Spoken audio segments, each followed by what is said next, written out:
Good morning aspirants. Welcome to the Civil Services Prime Time. So in this video, we'll try to cover all the miscellaneous current affairs of the previous week starting from the 29th of August to the 4th of September. If you have been following the Civil Services Prime Time for the past week, you must have covered all the subjects of polity, economy, geography, history, science and technology, environment. In this video, we'll try to cover all the other topics that are left out. For example, the policies in news, the government schemes that are in news, the initiatives that have been taken by the government, and some other topics like some famous personalities in news and even some awards that were given and sports related news. So we'll try to cover all those. In this video, we will look at 11 topics in brief and with one topic of importance, which is the National Biofuels Policy of 2018. So exam point of view, National Biofuels Policy was a question that is asked in prelims. So we have to understand what is the area where the examiner is focusing. Now if you look at the topics in news, now these are the 11 brief topics starting with the Pradhan Mantri Jan Dhan Yojana, which is a financial inclusion program. Next, Major Dhyan Chand. So this famous personality, this legendary hockey player, ఈయన గురించి తెలుసుకుందాం. Next is the United Nations General Assembly's new initiatives for global AI governance. So AI related, what are the regulations and the international cooperation that the countries are aiming to bring about. So our current affairs అన్నది ఈ టాపిక్లో cover చేస్తాం. Next is the Indian Ocean Naval Symposium. So what is this initiative? How is it relevant for the examination? We will look at it because there is a previous year question that is asked on this Indian Ocean Naval Symposium. And the fifth topic is the DigiLocker. So most of you must be aware of this platform where we will be able to store our documents in a secure manner. The sixth topic is Magsaysay Award, so also famously known as the Asia's Nobel Prize.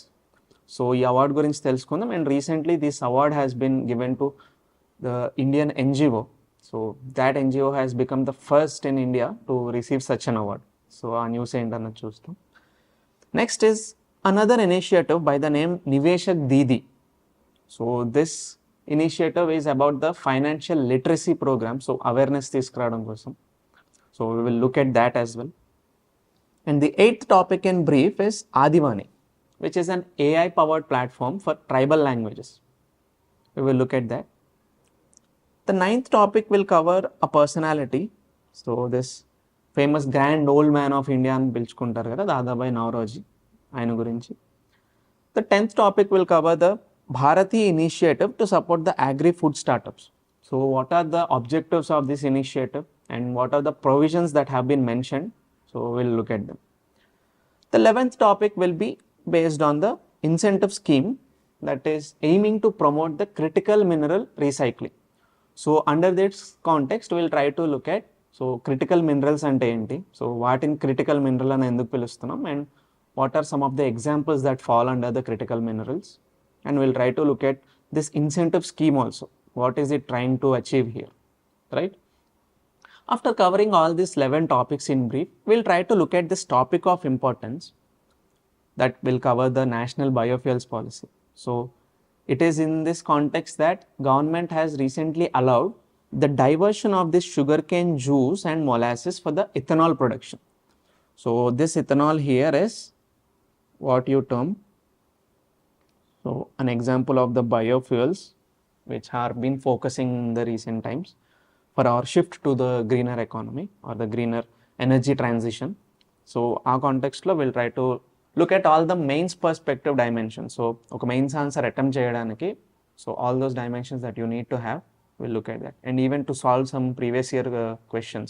So prelims point of view lo kuda it was asked this biofuel production. Starting with the first topic in brief, we have the Pradhan Mantri Jan Dhan Yojana. So why is it in news? So 11 transformative years have passed. So it was initially launched on August 28th. The year to remember is 2014 lo launch చేస్తున్నారు, and since then 11 years have passed. So in this context it was in news. So what is the main objective of this Pradhan Mantri Jan Dhan Yojana? It is to bring about the financial inclusion. So basically financial inclusion ante enti? So bringing all those people or all those segments of the population into the mainstream financial products and services segment. So for example, ikkada World Bank ichina, if you observe this definition given by the World Bank,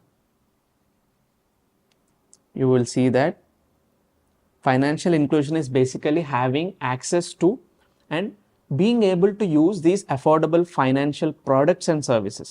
Now, under these financial products and services, you can talk about the savings bank account. So, banking services untai, for example, this savings bank, right? And even if you want to have the credit services, so ఒక loan తీసుకోవాలనుకుంటున్నారు అనుకోండి, so those credit services and even insurance life time అవ్వనివ్వండి or the accident claim, all those services and various other products. So we have debit cards untai, so those debit cards as well. So these are some of the products and services that we cover. Next is, you have to understand this Pradhan Mantri Jan Dhan Yojana is one of the world's largest financial inclusion program. When you talk about the scale, it was able to cover almost 56 crore bank accounts open cheyagaligaru under this scheme as of last August 2025 వరకు. If we have to note the statistics, it is seen that 56 crore bank accounts have been opened in this regard. Let us understand what are some of the core tenets of this scheme. So basically they are banking the unbanked, which will include the opening of a savings bank account with minimal paperwork. So initially ఏంటి అంటే ఒక bank account open చేయాలంటే we used to require so many documents as proof of our identity, proof of address. So with this Jan Dhan Yojana, they were able to open a bank savings bank account with just the Aadhaar. You must have heard about this JAM Trinity. So Jan Dhan, Aadhaar and mobile. So Jan Dhan is for the bank accounts, and for this you require the Aadhaar as the ID proof, and most of your Aadhaars would be linked to your mobile numbers. Right.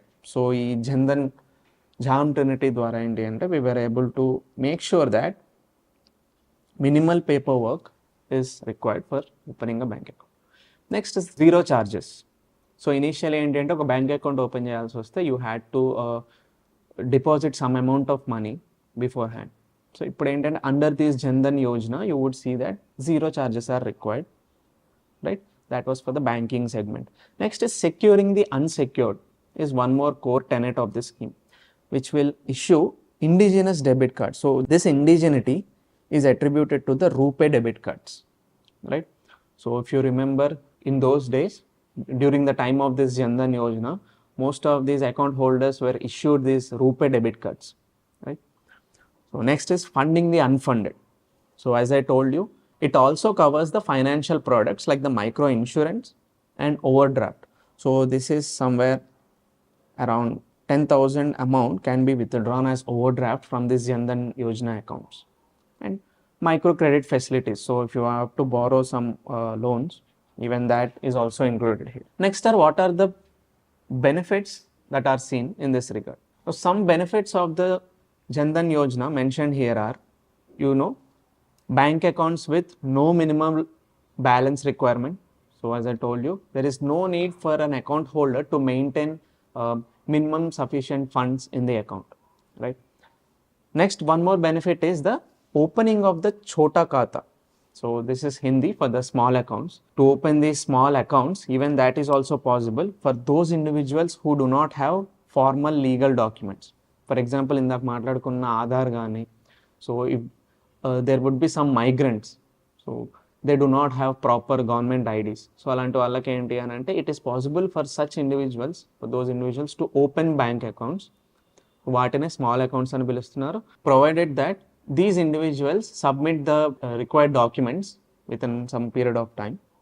So some 6 months or 1 year లోపు వీళ్ళు ఆ డాక్యుమెంట్స్ని కనుక provide చేయగలిగితే then their account would stand, right? Next is the free RuPay debit card as we discussed, and with accident insurance of some 2 lakh amount is given. So it is a lesser known fact, it is not known to many that accident insurance claim can also be done. So this coverage is also available under the Jan Dhan Yojana. Next are the bank mitras. So if you have been to rural areas, you must be knowing this. So కొంతమంది retail agents ఉంటారు. So now these people would be empowered by the banks to provide those services. ఎవరెవరైతే elders కానీ లేకపోతే women, so those people who are not literate or not aware of these services, so empowering and enlightening them about all these schemes and services of the government is their job, right? And this Jan Dhan Yojana also serves as an eligibility for other government schemes. Now for example, you take this direct benefit scheme undi, or this direct benefit transfer.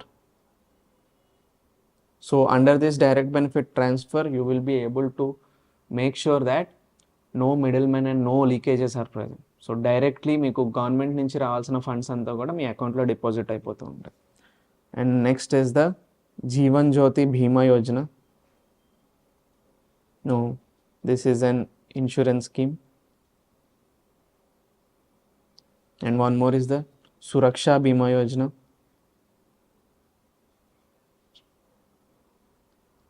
So even this scheme is also availed. So Jan Dhan Yojana serves as an eligibility for all these other schemes. And apart from that, you also have the Mudra Yojana, where you can have credit facility, and the Atal Pension Yojana. Now over these 11 years, let us try to understand the achievements that were brought about by this scheme. So it enabled the direct benefit transfer for 327 government schemes. What love we have discussed 4 or 5 in the previous slide. So what is the big benefit seen here? It was able to eliminate the leakages and middlemen. So దీని ద్వారా ఏంటి అంటే you would see that corruption can be addressed. అవునా? So commissions ఇదివరకు ఏంటంటే దళారులు అనేవాళ్ళు, మధ్యవర్తులు. వీళ్ళు గవర్నమెంట్ స్కీమ్స్ ఏంటి అంటే ఫైనల్ బెనిఫిషియర్స్ వరకు రీచ్ అయ్యే వరకు మధ్యలో ఉండి they use to collect some commission. So now that such a thing is addressed here, eliminated. Because డైరెక్ట్గా మనకు గవర్నమెంట్ నుంచి రావాల్సిన నిధులన్నీ కూడా మన బ్యాంక్ అకౌంట్స్లోకి వస్తూ ఉండడం వల్ల that is one benefit that is. Next is gender inclusivity. This aspect is important here because as a statistic you can see 56% of the Jan Dhan accounts actually belong to women. So most of these women being a part of the self-help groups in the rural areas and all, మనకి డ్వాక్రా సంఘాలు అంటారు కదా. So more than half of the share of the accounts under the Jan Dhan Yojana. And as discussed, a fact regarding the debit cards is 38 crore RuPay debit cards have been issued. Now they enable the cashless transactions. So as part of our shift to the digital economy, we were able to achieve this cashless transactions. And today it is said that India has become the leading nation with real time payments. So recent ga kuda UPI based cheskoni there was a news that India has become a leading country that is accomplishing or carrying out these real-time payments on a global scale. So as a whole, you can say that this Jan Dhan Yojana is a cornerstone for India's digital payment revolution.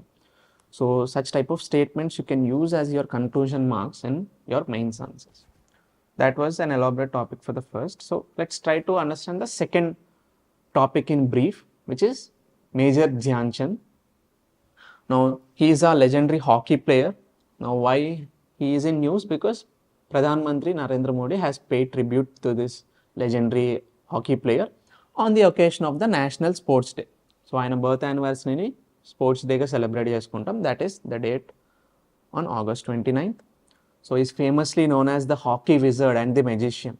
So because of his excellent or exemplary stick work and the sportsmanship, so ఆయన ఆట తీరుని base చేసుకొని those were the awards that were given. And lesser known fact is that he is part of the British Indian Army as a private sepoy. So this is one lesser known fact because most of the literature would be covering about his sports achievements, but it is also to be remembered that because there is a possibility for such type of statements to be given under the questions, right? Regarding his sports achievements, you can see that he was crucial in securing gold medals to India in the Olympics of 1928 32 and 36. So 3 consecutive editions of the Olympic Games we were able to see he contributed to India winning the gold medals in those editions.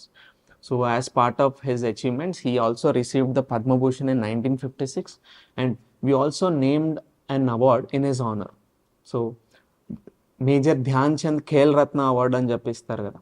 Now that is named in his honor to celebrate his achievements, and this is awarded to those individuals or those persons who have done outstanding sports performance in the previous 4 years, right? So that was regarding Major Dhyan Chand. Next is the initiatives that were brought about under the global AI governance. So they were brought about by announced by the United Nations General Assembly. So what is the basic objective of these new initiatives? Now they are meant to promote international cooperation on the governance of AI. So recent times ga manam chustunnatlaithe we have seen AI has been revolutionizing almost every sector, and there are so many benefits, advantages associated, and more than that there are also so many disadvantages seen. So in this context, it is important for us to regulate the policies or regulate the use of AI. So దానికి అనుగుణంగా ఏంటి అని అంటే these initiatives are promoting the global cooperation, right? And the point to note here is that these new initiatives are follow-up to the Pact for the Future and Global Digital Compact. So these two, Pact for the Future and Global Digital Compact అనేవి కూడా they are initiatives that have been announced under the United Nations General Assembly, right? And what are they aiming for? Now these are the steps that have been taken to ensure that on an international scale we have proper regulations for the use of AI, and one more thing, to make sure that it is not becoming a weapon. So non-military use అన్నది ఏంటి అంటే so weaponization అనేది to prevent that. So రీసెంట్గా మనకి deep fakes అవనివ్వండి, this morphing, so it's an issue that is seen. So non military use కోసం, so for the betterment of the mankind, so prevent this weaponization, these new initiatives have taken a step. So let us understand what are some of the provisions covered under this initiative. So independent scientific international panel on the AI, so they will carry out all this scientific understanding of AI.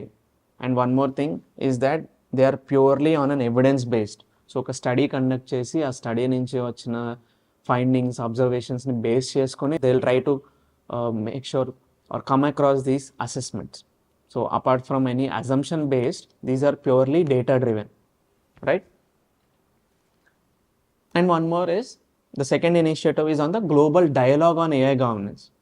So before we come up with some regulation, oka guideline anedi తీసుకురావాలంటే there has to be deliberations.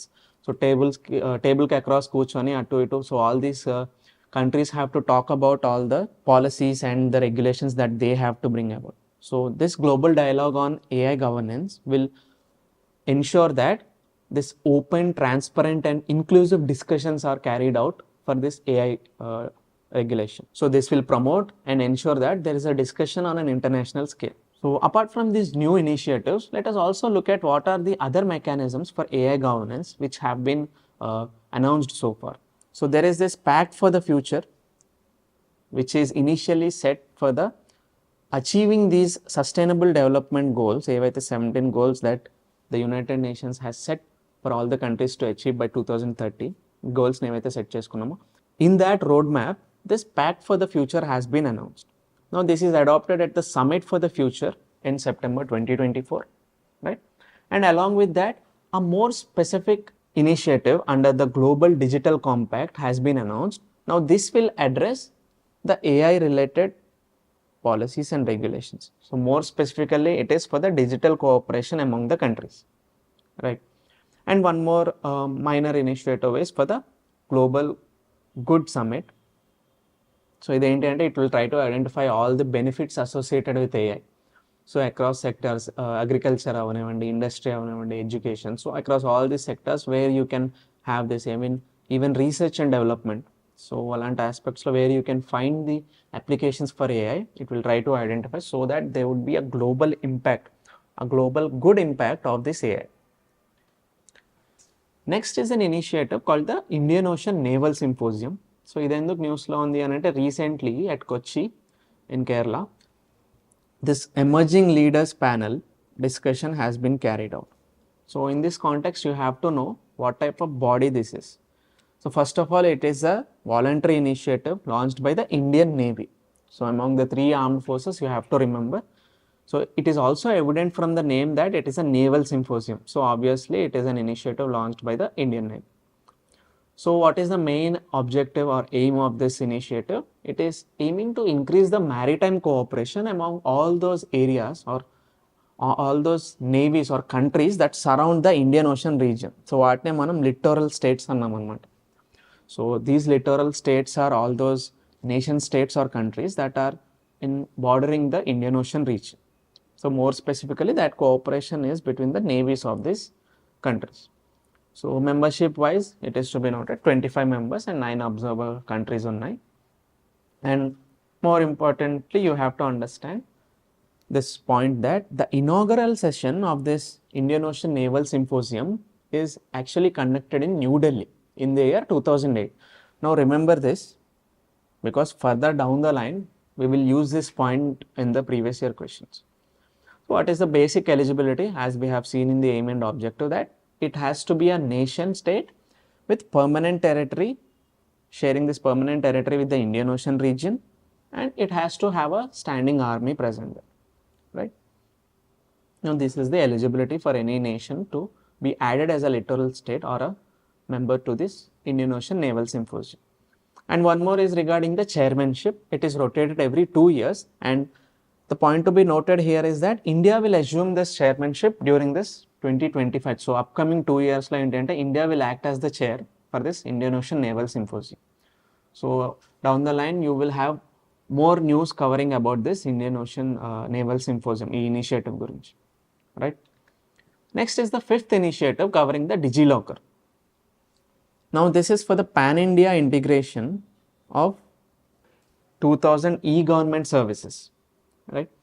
So ఇది ఎందుకు న్యూస్లో ఉంది అంటే because the government has made sure or announced that this 2000 e-government services they were able to integrate these services on a nation scale among these two platforms, DigiLocker and e-district platforms. Now who has carried out this initiative? Now ఈ 2000 e-government servicesని national స్కేల్లో integrate చేయడం ఉన్నది. Such an activity is carried out by National E-Governance Division, which is actually a not-for-profit company under Ministry for Electronics and Information Technology.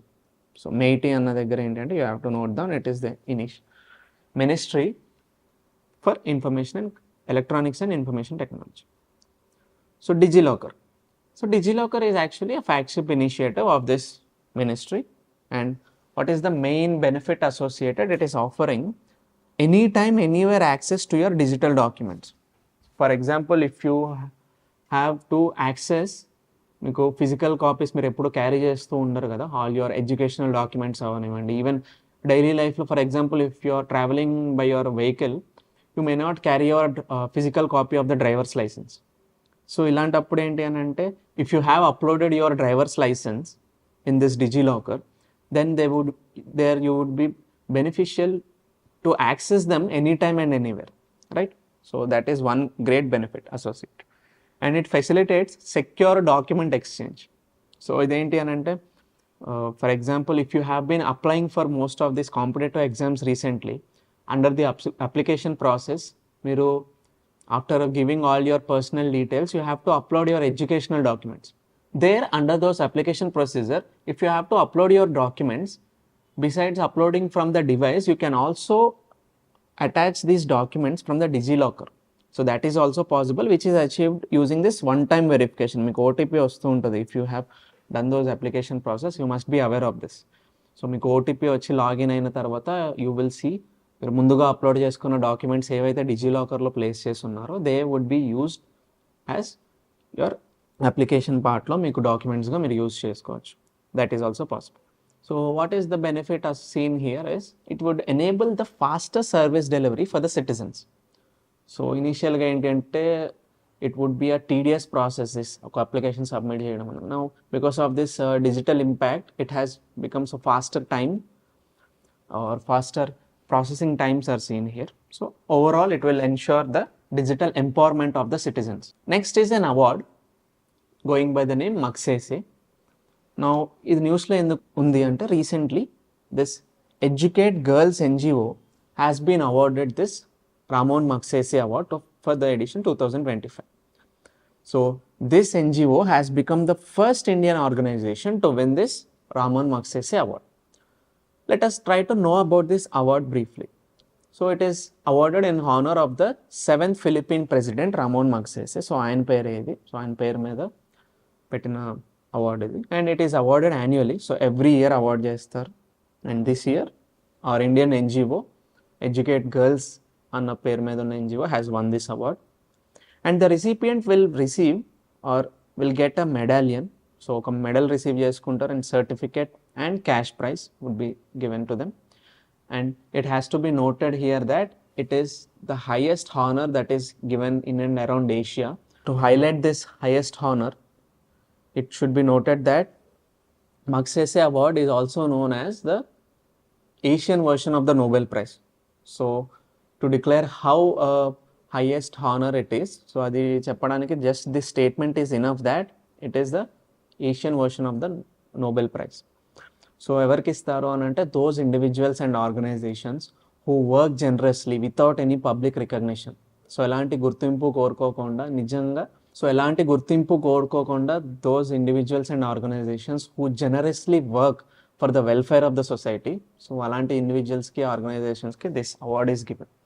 So you have to note from this image here that along with the foundation to educate girls globally, ఈ NGOతో పాటు 2 other individuals have also been awarded this Magsaysay. So Shaheen Ali from Maldives and this Villanueva. So this gentleman from Philippines has also been awarded. So this is the 67th Magsaysay Award. Next is the 7th initiative or the 7th topic in brief, which is the Niveshak Didi. So what is this initiative? It is basically an initiative that is focusing on the financial literacy, right? So news lo enduku undi ante recently this phase 2 of this initiative has been launched. So launched by which agency? It is the Investor Education and Protection Fund Authority. This authority has been established by the Government of India. It comes under the Ministry of Corporate Affairs. And what is the main aim of this authority? It is trying to promote investor education, awareness and protection. Right? For example, manaki financial literacy anna daggara, just remember this first topic in brief that we covered, Jandan Yojana undi. So banking related అసలు savings bank account ఏంటి, ఎలా open చేయాలి, right? So what are credit facilities ఏంటి, insurance products ఎలా access చేసుకోవచ్చు. So regarding all these products and services first of all the people have to be aware about. So ఈ అవేర్నెస్కి సంబంధించిన information అవునండి, all that is covered here.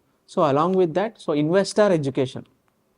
So మనకి we have various products and services as investment tools. So మనకి బేసిక్గా తెలిసిన ఈ government bonds అవనివ్వండి, రైట్?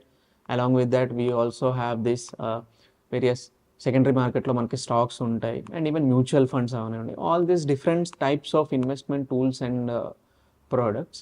సో వాటి గురించి ఏంటి అని అంటే they would promote thus education and the awareness of them, right? So basically it will empower the citizens to have the knowledge about this financial domain. It will also ensure to be safeguard ourselves from fraudulent practices. So recentగా ఏంటి అంటే cyber crimes అనేది they are on the rise. మీరు చూసినట్టయితే digital arrest అని వింటూ ఉంటున్నాం, right? And even APK based scams అని recently it is in news. So మనకి ప్లే స్టోర్ ఆర్ యాప్ స్టోర్లో లేని యాప్స్ అన్నిటిని కూడా will try to install them using these APK. So ఈ ఏపీకే ఫైల్స్ని యూజ్ చేసుకొని recently there were these cyber crimes are on the rise. So ఇలాంటి ఫ్రాడ్యులెంట్ ప్రాక్టీసెస్ అన్నిటి, సో ఫిషింగ్ టూల్స్ అవనివ్వండి, ఈవెన్ మనకి ఏటీఎంలోకి వెళ్ళి డ్రా చేయాలి అనుకున్నాం, సో మనీ విత్డ్రా చేయడానికి ఏటీఎంకి వెళ్ళినా కానీ even there we have seen some of the criminals have been attempting to resorting to these fraudulent practices. So in that regard, we have to understand how we can make sure we take necessary steps to prevent such fraudulent practices. So all that information or all that knowledge is given through these initiatives. So it is empowering the Nari Shakti, and so far it has empowered some 69,000 females across the country. So basically it's an awareness initiative focusing on the financial literacy of the citizens, more specifically around the women. And what is one more aim that is under the Niveshak Didi? It is trying to expand its outreach. So using these interactive training modules. So manaki enti anante, so experiential learning antaru. So చేస్తూ నేర్చుకోవడం instead of completely learning them through an oral method. So through experience they will try to teach you all this or impart this information or knowledge to you through these training modules. Next aim is the collaborating with grassroots level organization. Now these will cover all the retail outlets. So manaki self-help groups ఉన్నాయి కదా, the Dwakra groups. So వాళ్ళు carry out చేసే retail outlets కానీ, so all those handloom related వాటి products display చేస్తూ you must have seen. For example హైదరాబాద్లోనే if you have been to this Shilparamam, Shilpakala Vedika, అక్కడికి వెళ్ళుంటే you would see all these retail outlets there. So basically they are the products of these grassroots level organization and the self-help groups. Next topic in brief is the Adivani program, or the Adivani, basically it's an app whose beta version has been launched recently by the Ministry of Tribal Affairs. So what is the main aim of this Adivani app? So it is a AI translator for the tribal languages. It has become India's first AI powered translator for the tribal languages. So it will enhance the access to our education, governance and entrepreneurship. So because those people living in the remotest areas of the country and the regions, because their mother tongue or their native language they speak is the tribal languages. Now because they would be far from the benefits or the accessing all these products and services. అలాంటి దగ్గర ఏంటి అంటే these type of apps would be beneficial, because they would enable the AI powered translation of tribal languages. So basically they bridge these communication gaps that are present. So below all these tribal communities, because they would be living far from the mainstream society. So a communication gap anedi bridge cheyadaniki, so make sure that even they are aware of all these products and services of the government. Such an thing is addressed or achieved using this Adivani program. Next is digitization of endangered languages. అంతరించిపోతున్న భాషలు ఉన్నాయి చూసారా, tribal language. So వాటన్నిటినీ కూడా to make sure that they are not forgotten. So వాటి గురించి ఒక repository అనేది ఎస్టాబ్లిష్ చేసి to make sure that they are securely stored and pass down to the next generation. So such a thing is also achieved using this Adivani program. And one more, it will empower the tribal youth digitally. So to make sure that they do not go into the wrong hands. So now recently there are so many menaces, so youth కి సంబంధించి, so drugs అవనివ్వండి, so many other, so even the extremist organizations that are there, so వాళ్ళు Maoist are Naxal ప్రోగ్రామ్స్లోకి వెళ్ళకుండా to empower them, first of all they have to know the happenings around in the society.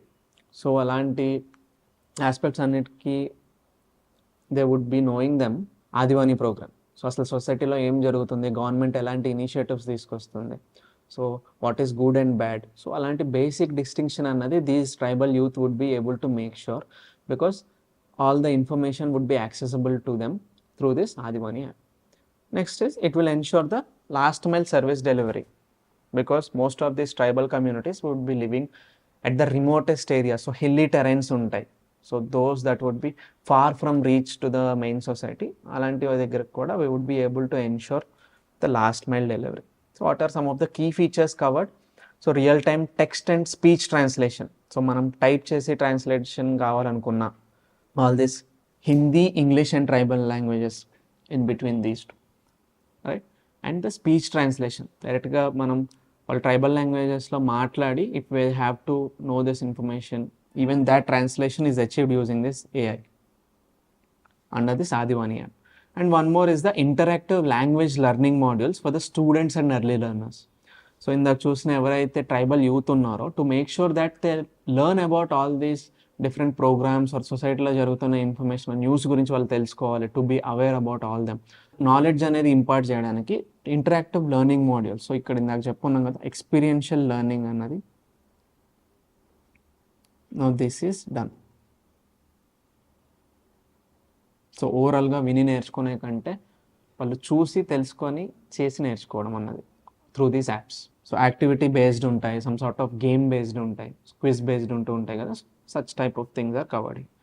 Digitisation of folklore, oral traditions and cultural heritage. మనకి జానపద గీతాలు, జానపద గేయాలు అంటూ ఉంటారు కదా, అండ్ జానపద కథలు ఉంటాయి. So all these type of folklore and oral traditions వాటిని కూడా డిజిటైజ్ చేసి to make sure that they are not forgotten. Tribal లాంగ్వేజెస్లో మాత్రమే పరిమితం అయిపోయి ఉంటే once the generation passes they would be forgotten. So ఇక్కడ ఏంటి అంటే this secure storage or this secure passing down this information is ensured here. And one big benefit is advisories and government messages are subtitle are given, transcripts annadi villaki provide chestaru anamata. For example, just consider the scenario during the COVID. So many myths and so many rumors have been spreading online.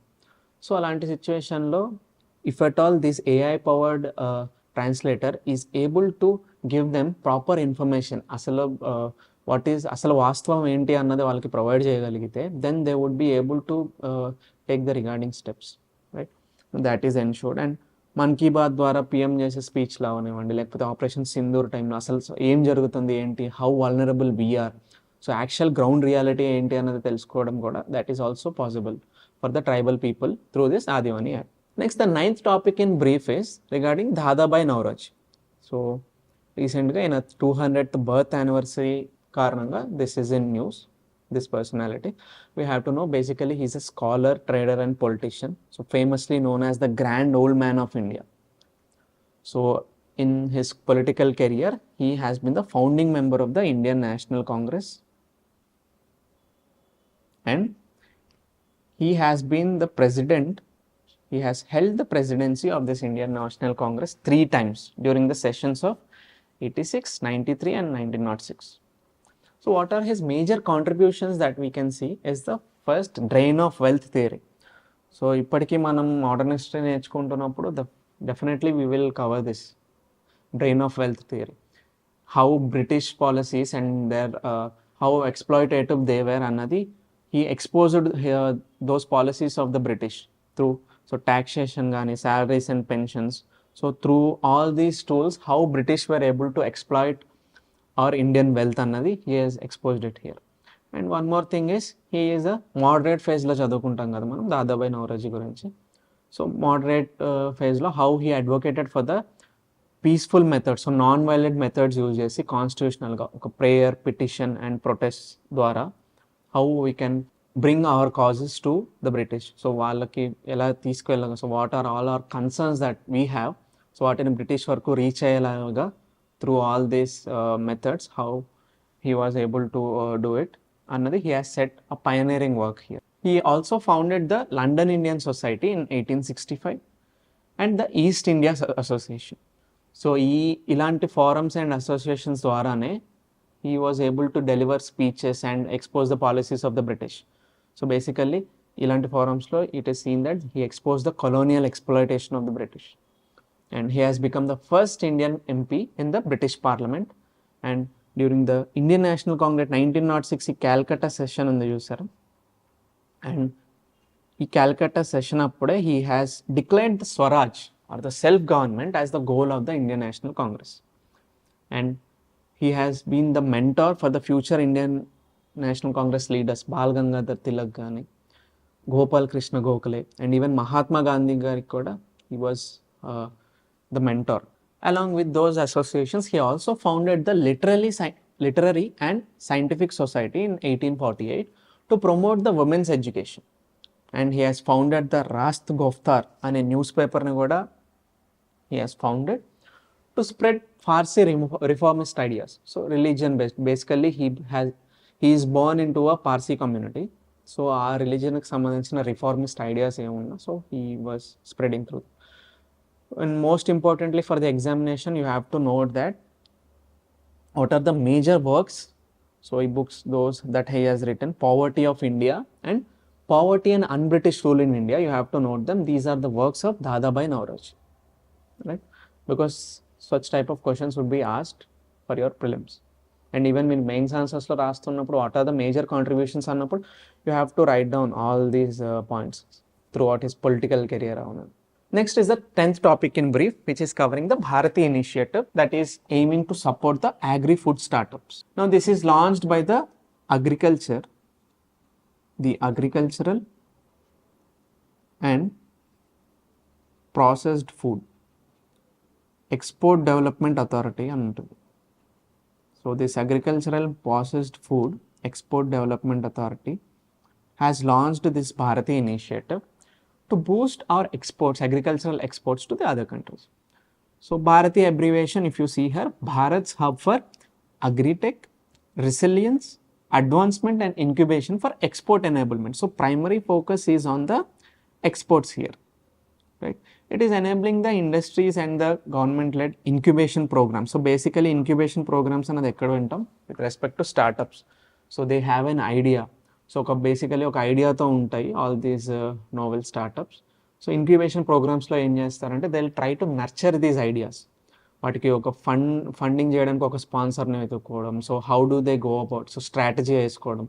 So ఈ ఐడియాని to make sure that we implement these ideas, so యాక్షన్లో ఎలా తీసుకురావాలి ఏంటి అన్నది all those type of activities are done under these incubation programmes. So more specifically these programmes are aiming for under these sectors, agriculture and food processing sectors ఉన్నాయి కదా, వాటికి మాత్రమే confine అయ్యి ఉండి this Bharati initiative will carry out all the activities. And it seeks to drive innovation in high value categories. So drive innovation ఏంటి అంటే with respect to this global climate change అన్నది చూస్తున్నాం కదా, now there is a shift with respect to the diets that are consumed by the humans. So ఇనిషియల్గా ఏంటంటే protein based, fibre based diet కి shift అవ్వడం అన్నది చూస్తున్నాం. సో మిల్లెట్స్ కల్టివేషన్ కానీ, so this onset is one example. So ఇలాంటి కేసులో ఏంటి అంటే what is that innovative factor that is seen here. So all the agricultural products ఉంటాయి కదా మనకి, టర్మరిక్ కానీ and even red gram that is has been tagged GI in Telangana. So that is one.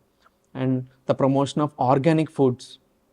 So వాళ్ళ రోజున మనకి because of this environmental pollution you would see that ekkada chusna gaani kalti adulteration of foods is one concern. So in that context, so mana health benefits kosam and for the nutritional benefits, what is the prime importance of this organic foods annadi, that research aspects are covered under this initiative. And one more is the livestock products. So livestock nundi produce chese manaki basic milk and eggs, meat, all these we have to ensure the safety of all the products here. Because manaki a few months ago there is this outbreak of bird flu in and around the regional areas of AP Telangana. So ilanti context lo enti anante these type of initiatives will try to undergo this research aspects to make sure that the safety, biosafety antaru kada, to ensure this biosafety of all these products. And even Ayurveda, Yoga, Unani, Siddha, homeopathy, వీటికి సంబంధించిన products గురించి కూడా there is this research.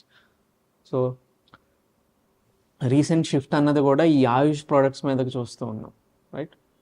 So in that context, so all the innovation related aspects are also part of the initiative. And basically they attract the startups that work on advanced technologies. So what are some of the advanced technologies that we can see? AI based quality control. For example, on the assembly line or the production line, if you have some defective products, now these AI will try to predict. So predictive analytics అని చెప్పేసి అంటారు. So that is one thing. And next is the blockchain enabled traceability. So starting from the origin point to the end user consumer వరకు కూడా, so ఈ logistics and transportation, all that which is happening, so that is seen through this traceability aspect, integrating the blockchain. And one more is the IoT enabled cold chains. So manaki enti ante this would be helpful in the storage and transportation more specifically.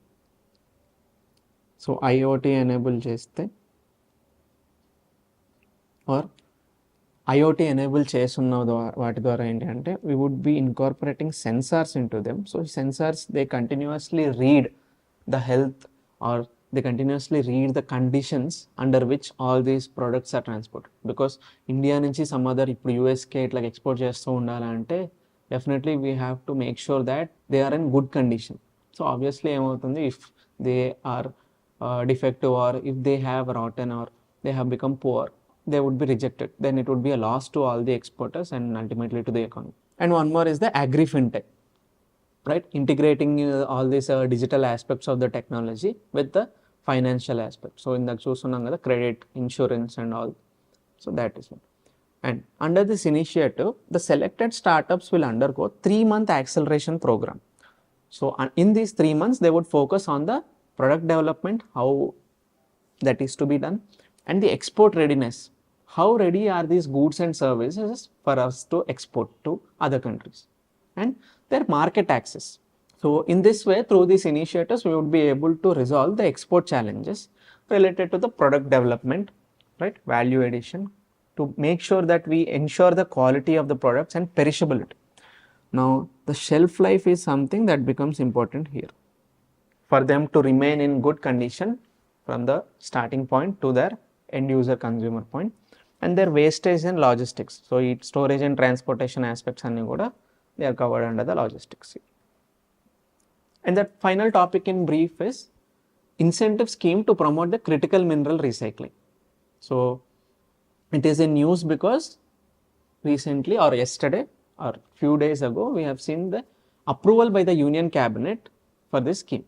So what is this scheme aiming to do? It provides incentives to develop the capacity to recycle all the critical minerals. Where do we find these critical minerals? Basically, manaki electronic waste untadi kada, with respect to all our electronic products, mobiles or the televisions and laptops. So all those electronic waste and even the battery waste. For example, those that we use in the all these electronic products, man use as a battery.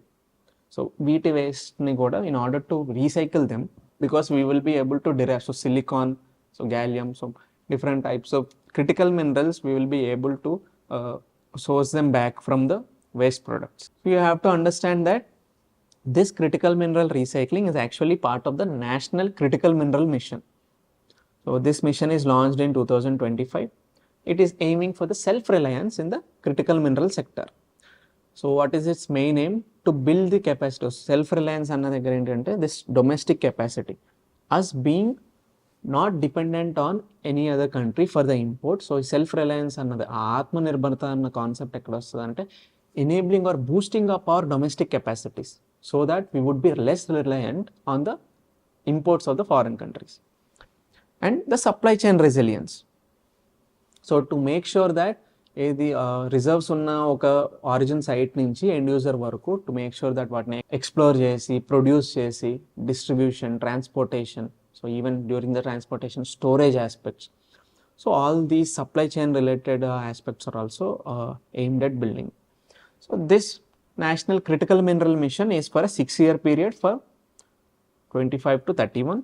And what is the eligible feedstock that are considered for the recycling here? So e-waste, so lithium ion battery scrap, and the catalytic converters. So all these are considered as the eligible feedstock here. Now, under this scheme, you have to be aware about what critical minerals actually are. So those minerals that are essential for the clean energy technologies. So manaki ippudu recent ga chustunna solar panels unnai. There we will use the photovoltaics. So solar panels loki, in order to absorb the incoming solar radiation, they will use this PV cells. Now these are the photovoltaics. That, and even by wind turbines lo observe chesinatlaithe, you have this permanent magnets for running the wind turbines, right? And even electric vehicles lo, you know, most of them are chargeable through the batteries. So those batteries that are used, so lithium ion batteries enti, and even the recent advance of fuel cell ni integrate చేద్దాం అనుకుంటున్నారు, green hydrogen fuel cells into the electric vehicles, those. And then the energy storage systems. So now these critical minerals are vital for the country's economic development, because మనకే కనుక if we have sufficient reserves and we are able to refine these critical minerals, మనం ఇందాక చూసుకునే domestic capacities ఏవైతే ఉన్నాయో మన దగ్గరే, in our domestic region itself, we will be able to set up manufacturing clusters. So ఏవైతే మనం mobile phones or all the electronic gadgets that we are importing from the other countries, if we are able to harness the potential of these critical minerals, we would be able to establish them in India itself. So that is how it will contribute to the economic development, one, and also the national security. Now this will come in terms of the reliance on imports or our dependence on the imports. So if at all we have empowered our domestic supply chains, we would make sure that there is less dependence on the import from other countries. So అలాంటి కాంటెక్స్ట్లో ఏంటంటే just consider the geopolitical turmoil in these days. ఎక్కడ చూసినా కానీ we would see wars everywhere, Russia Ukraine దగ్గర నుంచి recent wars వరకు, the Israel Hamas and all. So India US కూడా చూస్తున్నాం. So in this context, you have to understand, in this geopolitically turbulent times, India's self-interest annadi, if you have to pursue to bring them forward, you have to make sure that we are self-reliant in this context and less dependent on the foreign resources or the foreign countries for all these minerals. So why are they termed critical here is because their lack of availability will bring about vulnerabilities in the supply chain. Ante if at all ee minerals ganaka sufficient amounts lo mana daggara levu anante, definitely we would have to resort to the foreign countries. So our delicate balance annadi ikkada undi kabatti, that is why they are termed as critical here, because this criticality is you have to attribute them to the strategic importance for the nation. So some of the examples for the critical minerals are solar panels. You use the silicon, tellurium, indium and gallium under the photovoltaic cells. And for the wind mills, you would see neodymium for the permanent magnets that are used in the wind turbines. And electric vehicles lo chusinattaithe lithium ion batteries gaani, nickel and cobalt use chestu kuda there are batteries. And one more thing, along with these critical minerals, you also have to note these climate change goals or the climate goals that have been set up by our country. వీటినే మనం as a follow up to the Paris agreement. So ప్రతి country కూడా they have established or developed their own intended nationally determined contributions, వాటిని మనం INDCs అంటాం. Now recently in the CAPF exam ఆగస్ట్లో, now these statements have been given directly and they have asked us to identify whether those statements form part of the intended nationally determined contributions or not. So in that context, we have to remember this, the verbatim, that the first climate change goal is, or the climate goal is to reduce the emissions intensity of its GDP by 45% by 2030. ఇది గుర్తుండాలి. And 50% of the energy generation capacity is through the fossil fuels by 2030. That is one more goal that India is aiming to achieve. And the third goal is achieving the net zero emissions by 2070. And this is one more goal. So you have to understand this verbatim. So those that we have circled here, ఇది గుర్తుపెట్టుకున్నట్లయితే they would be beneficial for the examination point of view. Next comes the topic of importance, which is the diversion of sugarcane juice and molasses for the ethanol production. Right. It is in this context that government has allowed this diversion of sugarcane and molasses for the ethanol production. First thing, in this context, it has to be noted that ఈ divert చేసిన sugar cane juices and మొలాసెస్ని they are trying to carry out or monitoring this through the periodic review, so that they make sure that they have the adequate domestic availability. So ethanol produce చేయడానికి divert చేస్తున్న ఈ sugar cane juice and molasses, ఈ raw మెటీరియల్ని they are trying to review them in a periodic manner, because most of us populous country, we would be consuming these sugars. So to make sure that we have this domestic availability, we are also ensuring this through the periodic review. But the major decision is by the government to allow the sugarcane juice and molasses. So ఈ ఏదైతే residue product ఉందో molasses అన్నది, so మనకి bagasse అంటారు కదా, షుగర్కేన్ని తీసిన తర్వాత you would see that bagasse అంటే ఏదైతే పల్ప్ మిగిలిపోతుందో, జ్యూస్ అంతటిని ఎక్స్ట్రాక్ట్ చేసిన ఫైబర్ మెటీరియల్ ఉంటుంది చూసారా, that bagasse if it is being decomposed or put in to the ground, it would turn in to this fluid like substance called the molasses, dark color lo ఉంటుంది. So these raw materials are also can be diverted now, are allowed to be diverted for the ethanol production. Now in this context, you have to know about the National Biofuels Policy of 2018. So ఈ పాలసీలో ఏముంది అంటే basically it has allowed the use of these raw materials for the ethanol production. So what are those raw materials that we see? Damaged food grains like the wheat and broken rice, rotten potatoes, so corn, so you know all these three, and cassava, karrapendalam antaru kada, so dumpa material, that is one, and the sugar beet. So all these are allowed as the raw materials or permitted to be used as raw materials for the ethanol production. Now why are we listing them down here is a previous year question has been framed on these raw materials here. So we will look at them after this topic. Now you have to understand basically what a biofuel is. Biofuels are basically liquid or gaseous fuels that are derived from the plant or the animal mass. So biomass nunchi derive cheskuntu untaru, and basically they can serve as a substitute for the conventional fossil fuels. ఇప్పుడు ఏవైతే most of these fossil fuels that we are dependent on the imports for them, if we empower or if we are able to boost the production of these biofuels, then we would be able to depend less on the other Middle East కానీ Russia నుంచి కానీ మనం ఏదైతే import చేసుకుంటున్నామో we would be able to depend on them less. So ఇక్కడ కూడా this self reliance or the Atmanirbharta అనే ఆస్పెక్ట్ని we would be able to achieve here, right? And how can we use these biofuels is through blending with the petrol, right? So మీరు E20 అనే programme విని ఉంటారు.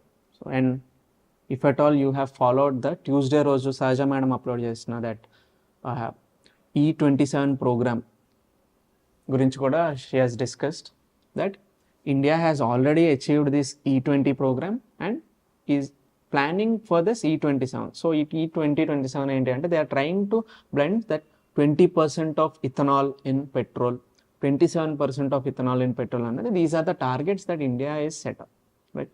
Along with that, it is also possible for these biofuels to be blended with the diesel and the other fossil fuels. So for example is the ethanol. So basically manam E20 and E27 programs lo we have seen this ethanol used as the biofuel.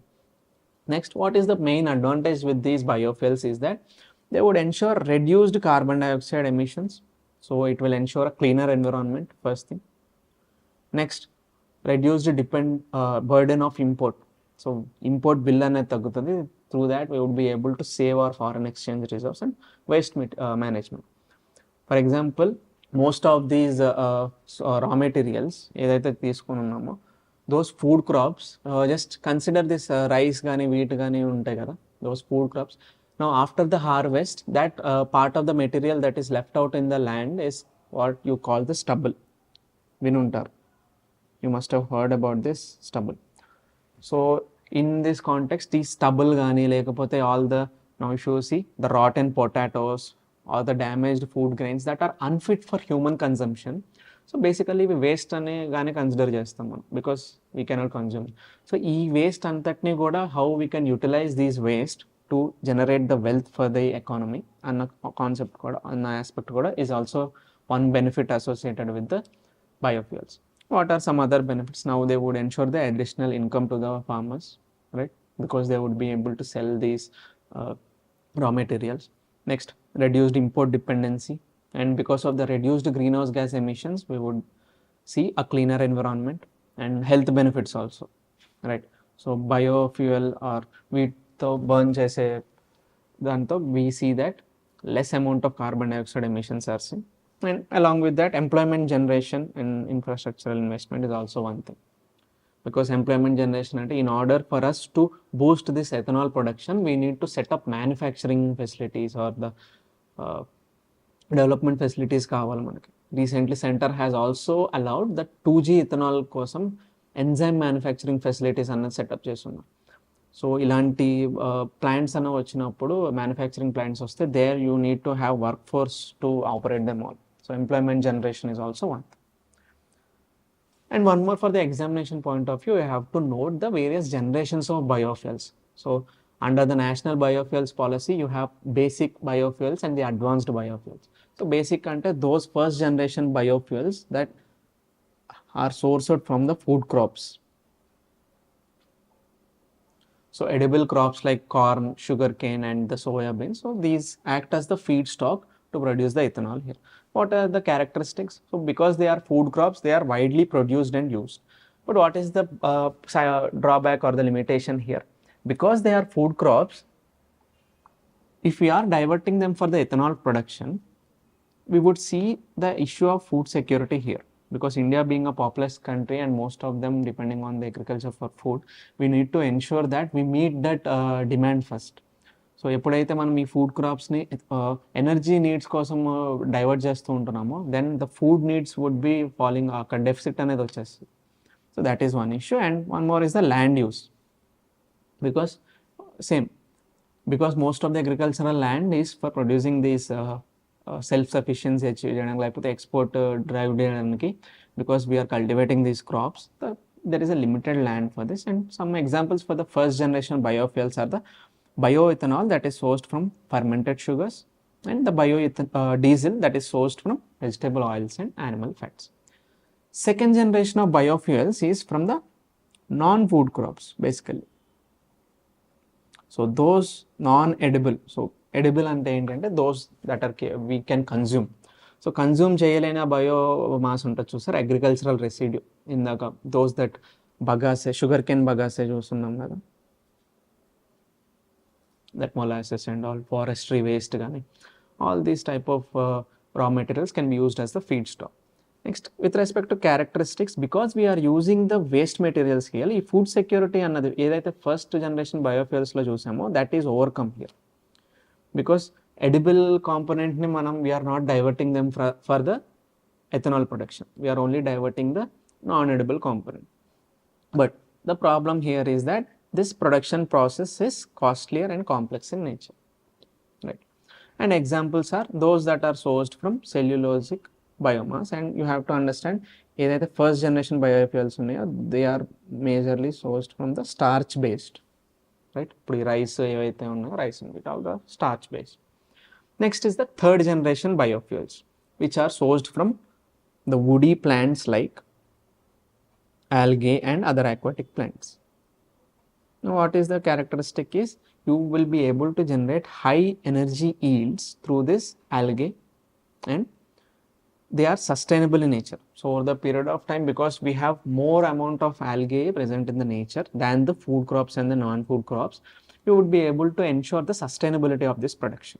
And the problem here is that they are still in the early stages of commercialization. So a proper plant anedi set up chesi for you to manufacture or for you to produce the biofuels using this algae, you require the sufficient machinery and equipment. So being in the early stages of commercialization, that is one drawback here. And examples is the algal oils that you get from biodiesel and the bioethanol production.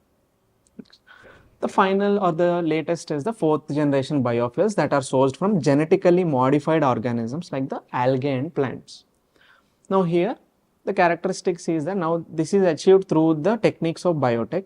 So biotechnology use cheskoni this genetic engineering. So all that manipulations that we do to the genetic material, we will be able to improve the biofuel production efficiency and sustainability, because technology use chesi enhance chesina products, right? But the problem here is that ethical and environmental concern. So how ethical it is to make such changes to the plant, and also environmental concerns ante there is a possibility for the growth of wild species growth చూడొచ్చు, లేదు అని అంటే you would have this invasion of these wild species and all, right?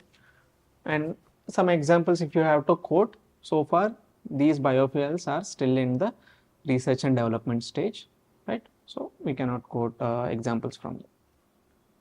Next, now those were the current affairs topics that we had to cover for the previous week. Now let us try to solve some of the previous year questions. So prelims 2015 lo, now this was the question, Pradhan Mantri Jan Dhan Yojana has been launched for Anjapi. Now they have asked us to write or identify the objective or the aim of this scheme. Is it for providing the housing loan to poor people at cheaper interest rates? Now first topic lo cover chestunnam, I think if you remember correctly, we have not seen such an aspect under the scheme. So first option no. Second, promoting women self-help groups in backward areas. Now this is part of the scheme but not the prime objective.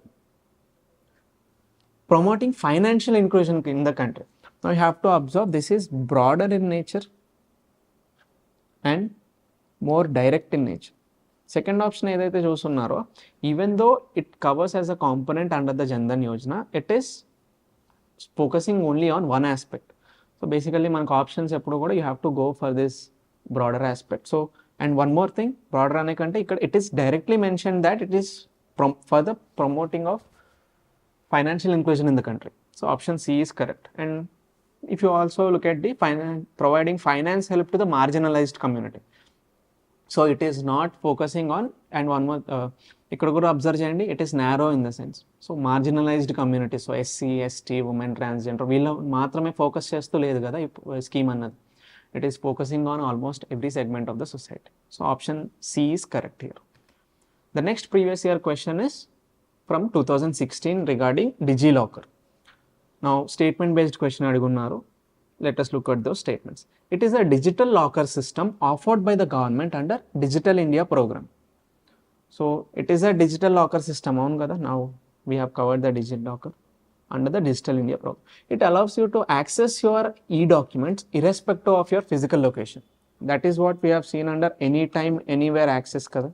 So this anytime anywhere access dwara we would be able to use them. So even second option is correct. So if you look at that, second statement is correct. If you look at the options, both 1 and 2 can be considered as the correct statement. So C is the option here. Next, previous year question from 2017 on the Indian Ocean Naval Symposium. Now, the first statement is telling you, inaugural Indian Ocean Naval Symposium was held in India in 2015. Now, if you remember correctly, it was in 2008, right? In New Delhi, under the chairmanship of the Indian Navy. Obviously, it is an initiative of the Indian Navy.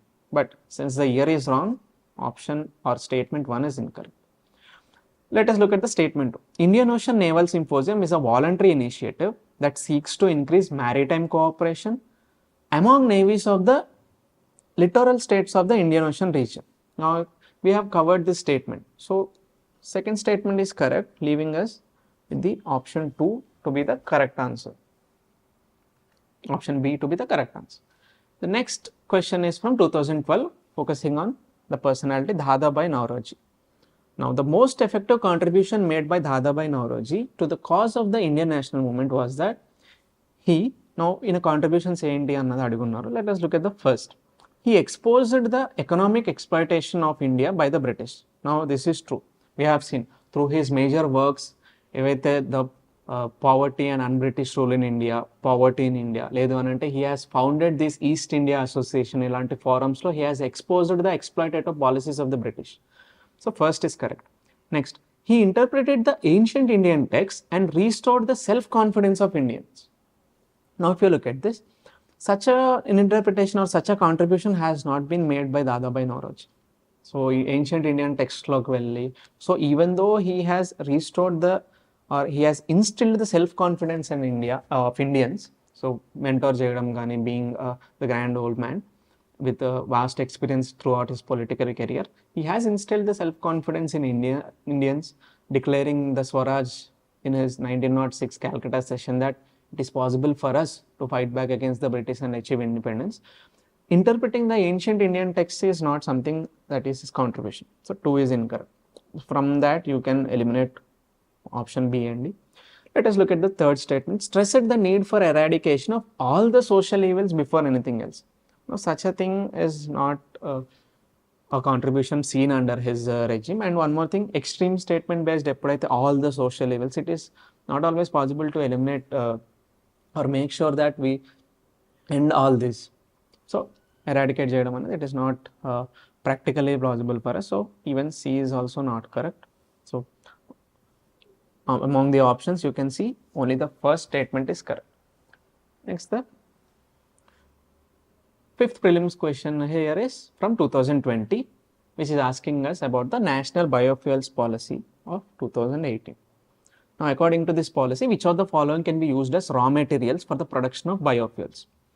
Among the 6 options, you have to note that cassava, చెప్పున్నాం కదా కర్రపెండలం అన్నది. Now, it can be used if you remember correctly. Next, damaged wheat grains and rice grains can be used as the biofuel. Groundnut seeds. Now, this is not mentioned under the policy, right? And Now ఈ part వరకు వస్తే it would be easier because 3 ఒక్కటి eliminate చేయగలిగితే you would see that the rest of the options are eliminated and only option 1 or the first option A can be seen as the correct answer. But let us also look at the others. Horse gram is also not given or allowed or permitted under the biofuel policy, but rotten potatoes and sugar beet are allowed as, if you look at this here, rotten potatoes and sugar beet are allowed as the raw materials for the ethanol production.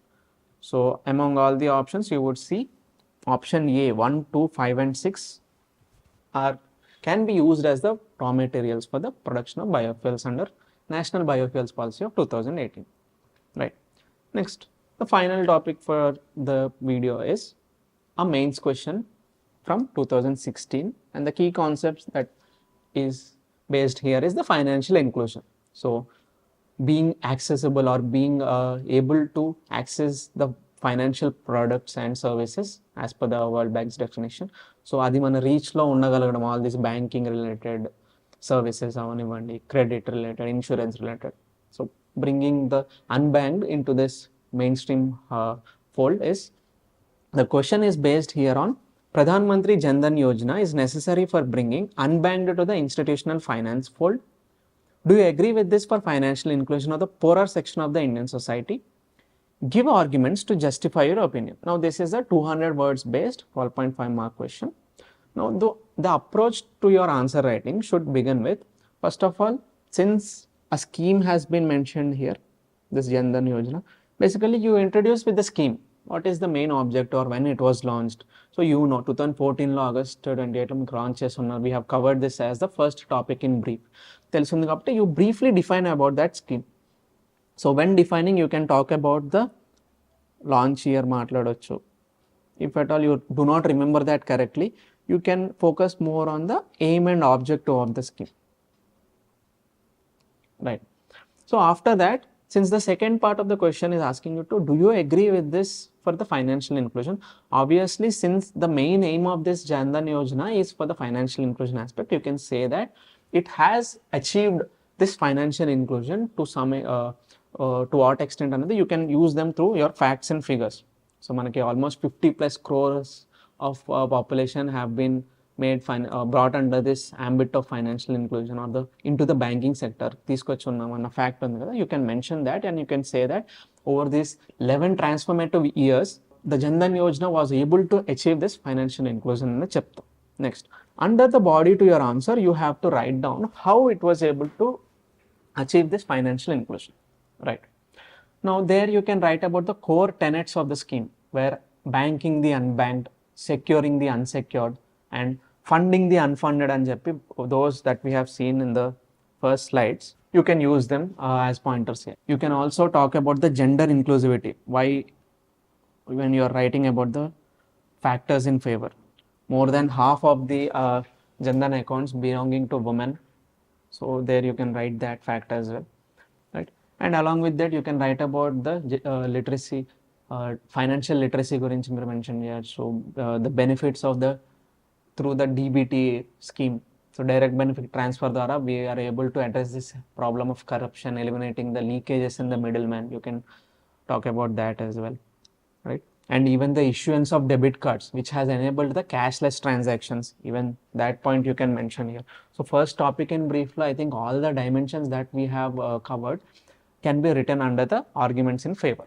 Now one more point as an value addition that you can do here is, now give arguments to justify your opinion annappudu writing down the point positives and also try to mention the challenges that are in brief. Now ila cheyadam valla enti ante the benefit that is projected to the examiner is that the candidate must be having a good amount of understanding or a comprehensive or overall picture అన్నది ఇతనికి ఉంది with respect to this scheme.